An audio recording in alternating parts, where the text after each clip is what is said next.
നമ്മുടെ ഉമ്മയെയും ഉപ്പയെയും ഏത് വിധേനയാണോ നമ്മൾ സംരക്ഷിക്കുന്നത്, അതുപോലെ നമ്മളെ കുട്ടികൾ നമ്മളെയും സംരക്ഷിക്കും. അതുപോലെ നമ്മുടെ മക്കൾ നമ്മളെയും കാക്കും. നിങ്ങളൊക്കെ കേട്ടിട്ടുണ്ടാവും, വല്ലിപ്പ മരിച്ചു, വാപ്പ മരിച്ചു, പാപ്പാന്റെ മയ്യത്ത് ഖബറടക്കിയിട്ട് മോൻ വരിക. വാപ്പ കിടന്ന കട്ടിലിന്റെ സൈഡില് വാപ്പാനെ കെട്ടിയിട്ട ചങ്ങലയുണ്ട്.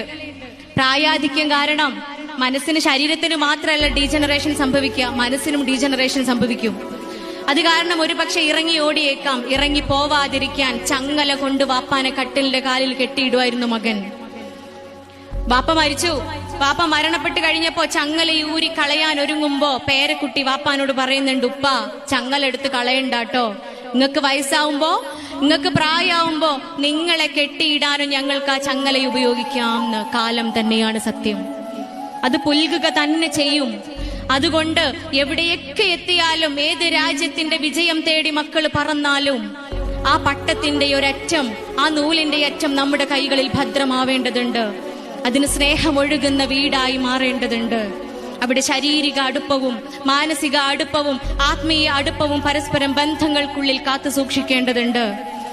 എന്റെ ഉമ്മയും വാപ്പാന്റെ ഉമ്മയും തമ്മിൽ എത്രത്തോളം സ്നേഹത്തിലാണ് ജീവിക്കുന്നതെന്ന് മക്കൾ കാണണം. Download ShareChat.